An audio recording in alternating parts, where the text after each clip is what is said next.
see you kids are here already, ready to fire it up, and Let's do it. I mean, if you're cool, that's let's what they take this tell me. extra time. You're I'm cool. bleeding You're cool. cool. Yeah, I'm not bleeding cool though. So I'm thrilled to be talking to the executive producers, the writers, and the stars of FXX's Dicktown. Um, I got David Rees of artisanal pencil sharpening fame. Uh-oh. Uh-oh. Deep cuts. The All right, so you're one of those investigative journalists. and election profit makers. And of course, Judge, I'm sorry, you'll forgive me. I listen to your podcast every week. So if I slip into Judge, I do not forgive you. I'm sorry. every now and then I got Judge. This interview is over. Jon I can't Hunchman believe it. Yeah. of Thank The you. Daily Show, formerly the PC. Yes. Star of The Tick is Dr. Agent Hobbs, which is Star of the Tick. That's correct. hilariously Leading named role. Dr. Agent Hobbs, Mhm, author of thank you. Vacation Land and Medallion Status. So you guys are doing okay today? Yeah. We're doing great. How are you? I'm not bleeding cool. Not yet. After this, you I'm- might be No, I'm more like hemophiliac cool, seeping cool. oozing cool. First, I want to ask you guys.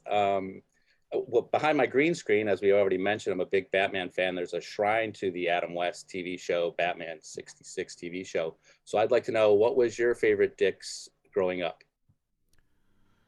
Dick Grayson. Right.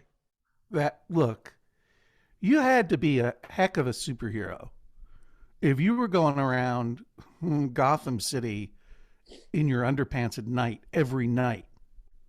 And you knew underneath your domino mask, your name was Dick Grayson. One of the top Robins, David Rees. Do you know how many Robins there have been? Wait, is Dick Grayson? Robin, you're rich. What's Batman's real name? Bruce Wayne. Okay, sorry. Dick Grayson is the original Robin. Can you name the other Robins? You asking me? Yeah. I know one of them was a girl. Carrie Kelly in the Frank Miller alternate universe. That was like the first super violent, moody Batman. Yeah. Well, right. He And basically then, ruined superhero movies. but Jimmy, who was also Stephanie Brown was Robin for a Stephanie sec, right? Brown was also a female Robin. You've got Yeah. your Tim Drake. You've got your Jason Todd. Yeah. You've Who's your got top? currently Damian Wayne. Is Damian Wayne. Bruce That's Wayne. Bruce Wayne's son. Mm-hmm. Bruce Wayne has a son? Yeah, with Talia al Ghul. Mm-hmm. Is that You- Black Widow? Yeah, that's exactly right, David. Good That's a job. solid guess. This is nerd. Our show is about the the tenuous nerd jock balance between Jon Hunchman, former boy detective, and arch nerd, and David Rees, his former high school bully, who is now his only and unlikely friend and driver and hired muscle. But normally we keep this balance just between the two of us, and our characters will have fights over, who Mon-El is in the DC universe, and David Rees's character, David Purefoy, not caring, and my being angry that he doesn't care. Mm-hmm. So would any of these stories or cases, if you will, are they based on any actual events? That's a good question. Well, I was thinking the other day about how we came up with the mystery ideas. I think sometimes we just take some phenomenon or something we've heard about, and then we try to build a teenage mystery out of it. Like, Like the phenomenon of young people. Is that something Right. we heard about? teenagers are a huge mystery. Yeah. That's the big mystery. That's the mystery. But some of them are just based on scenarios or environments or places that I remember from growing up in North Carolina. Like, we have a mystery that takes place in a pick your own strawberry patch, one of those farms where you just pick your own strawberries. I used to go to one of those kinds of farms with my parents, so we came up with a mystery that takes place on one of those farms. Yeah. And then we have one about a mascot who goes rogue and goes crazy named Grubby, and that's obviously based on Gritty, and kind of based on a couple years ago when Gritty became kind of like the unofficial mascot of Antifa when we were having all the Black Lives Matter protests and stuff. People tried to appropriate Gritty as this political figure of chaos. I thought that was really funny, so we worked that into a story. So it's kind of a mix. David And in David terms is of- trying to push back on us, Jimmy, because we had two nerds against one jock there for a second. Right. Now he's dropping all kinds of sports references. Gritty, yeah, really esoteric sports references. Only Well, the I big mean, I facts don't know. know I about. don't know what people know, so I'm going to stand for my people and just explain to them.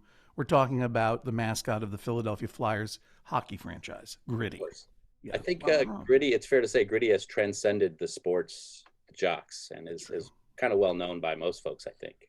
Yeah, That's I think true. that's. I just wanted to make sure. I I hope he's mean, in that new Batman movie. That would be incredible. He'd be the ultimate foe for oh my Batman. goodness, Gritty Batman versus Gritty.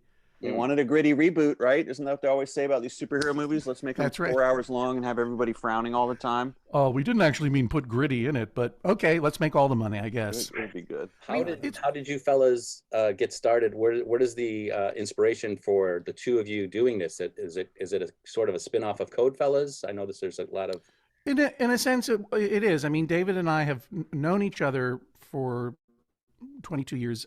I began as a huge David Rees fan, having read My New Fighting Technique is Unstoppable and Get Your, and then My New Filing Technique is Unstoppable, and reaching out to him and getting to know him, and we became friends.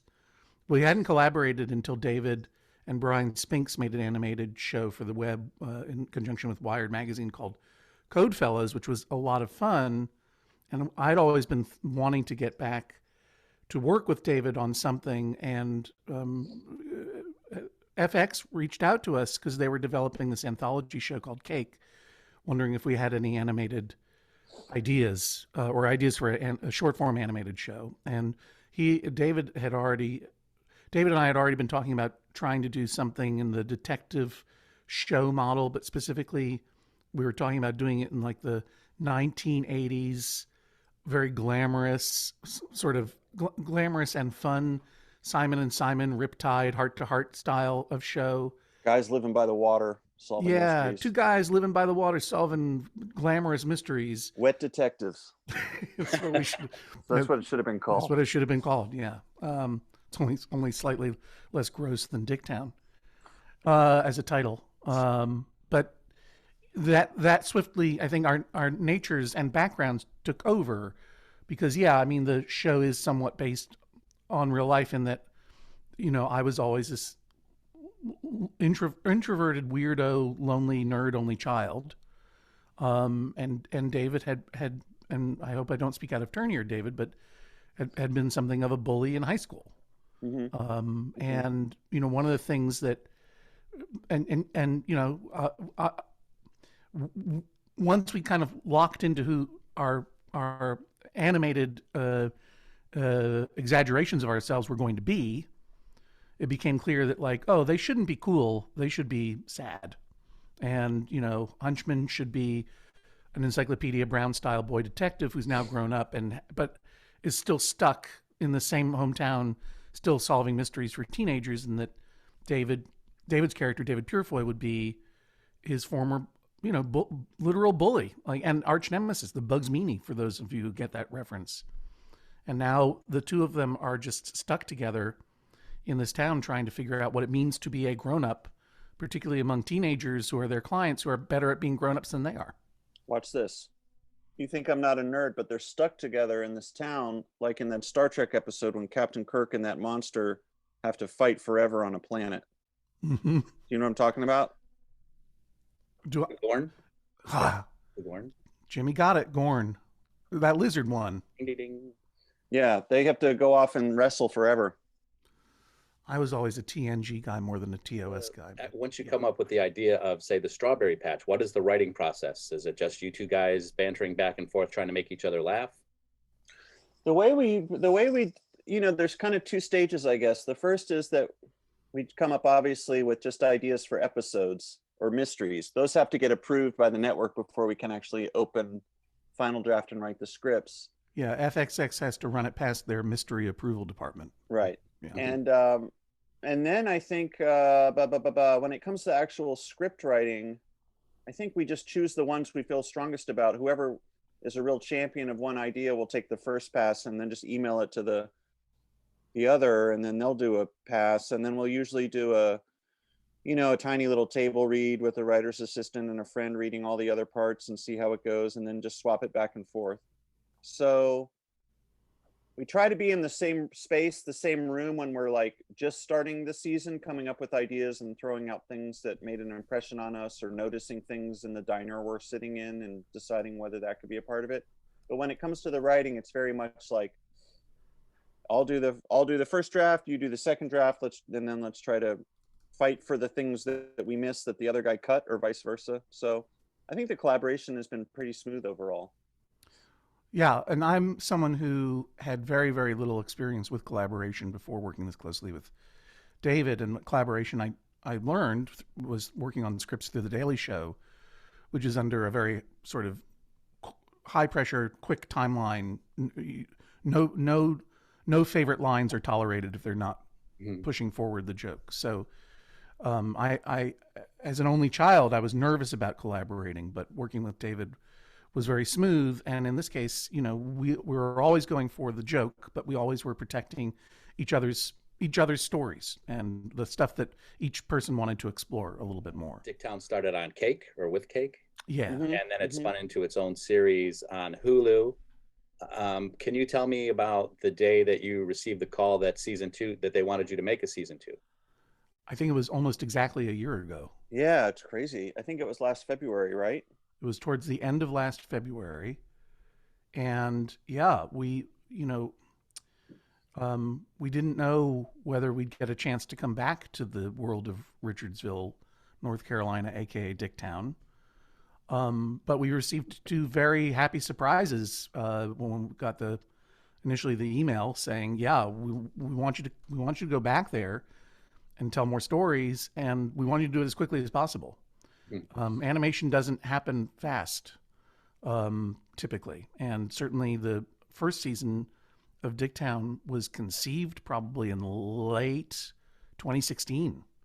Was that long ago, really? Yeah. I think it was towards the end of 2016, and didn't see the air until September of 2020. Now all of a sudden, here it is, 2021 February, and we get the call, and it's coming out, exactly a year later. So you have to chalk that up to Floyd County, who are our studio and who are also the creators of Archer, and our champions, Matt Thompson and Todd Redner and Eric Sims and everyone down in Atlanta. They saw the challenge and met it fast, and we just had to rush to keep up with them, basically, and it was great. And we learned a lot from making the first season, which was our first foray into this type of animation. And I think if we hadn't had that first season and had that learning experience with the first season, I don't know.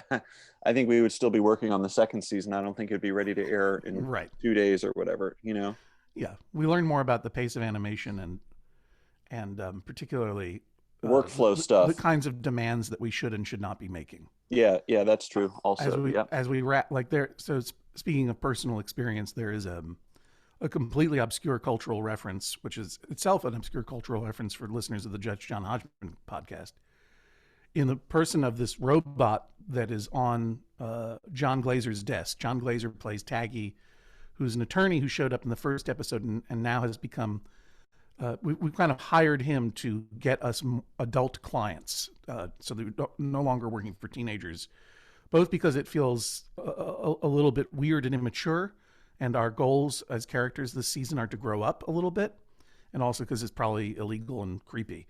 Mm-hmm. So Taggy has on his desk this toy robot that flashed on screen in the first season that is based on this toy that I had when I was a kid called 2XL, which was an 8-track tape player. Yeah. Right? Of course, yeah, I know. If you know, you know. Yeah. And this was truly like I demanded that it be in Jon Hunchman's houseboat bedroom for a moment in season 1, and then I made a similar demand that it should now be a character. And the Taggy, for reasons that are never explained, has become obsessed with this robot and believes that it's a real robot. That's a sort of thing that, Floyd County kind of went like, I don't know, but sure, let's put it in there. And then I learned I asked them to do too many things with the robot. You can't make the robot move around as much as I wanted that robot to move around. So, we learned. Episode 4 last season, Creepy Piano Teacher. We had Players After Dark, Crotches and Company, Wet Spots on 6, J.O. Stains, Lumps Unlimited, Liquid Temptations, Squirt City. What strip club names were left on the floor that you didn't get to? I think you forgot Dehumanizers. Dehumanizers. Well, I felt I was going on a little bit there. Yeah. A lot of those come back this season, actually. Well, that was something that we wanted to do. We wanted to, continue to live in the world of Richardsville while also giving Floyd County scenes set in things they had already drawn, including all of the seedy parking lots of all of those gentlemen's clubs. Right. And another great thing is we have a lot of returning cast members. So Griffin Newman, who is actually, along with Peter Serafinowicz, the stars of The Tick, Right. played the degenerate juvenile delinquent Lance last season. And this season, there's a whole episode where Hunchman and Lance are just visiting gentlemen clubs parking lots, pretty much, for reasons that you have to watch the show to understand why it happens. Sure. You mentioned Griff Newman. Last season, you had a murderer's row of talent for guest voices. I have here Stephen Tobolowsky played your father. Can you tease a little bit? Can you tell me who we can expect this season? Yeah, David, you and I go. Let's go back and forth between you and me, David, and see if we can name them all. All right. You got Tobolowsky. Plays Mr. Hunchman, my dad. I'm going to give you, I already said John Glazer returns as Taggy. Your turn, David. Anna Akana comes back as Meg, this precocious, arty high school student who kind of pities John and David. She puts on a musical based on 70s splatter movies called I Sing on Your Grave. That's like a musical episode. Right, with songs by Michael Penn and David Rees in collaboration. Paul F. Tompkins and Janie Haddad Tompkins return as their characters Loafer, Toe Knuckle, and Emma Bowers. Is she now Emma Toe Knuckle? Did you get married, do you think, David? I like the ambiguity of their relationship. Constant engagement. Well, we have an episode that's set at one of those like murder mystery dinner parties, where everyone dresses up and tries to solve the murder. And Janie Haddad Tompkins' character comes solo because the host of the dinner party, who's played by Paget Brewster, announces that Loafer's restaurant fell on him, so he can't come to the party. He's been injured in a restaurant collapse. Right. So Paget Brewster, some of the new people are Paget Brewster, Amy Sedaris, Sarah Vowell, Jamie Lee Curtis, in a role that I shall not tease. You have to watch it to find out. Weird Al Yankovic does the vocals on our Dicktown theme song in episode 1. And that theme song, which we're going to release soon, is the video montage that opens the season is that kind of Simon and Simon Riptide 80s opening theme and montage that Jon Hunchman and David Rees had always imagined for themselves.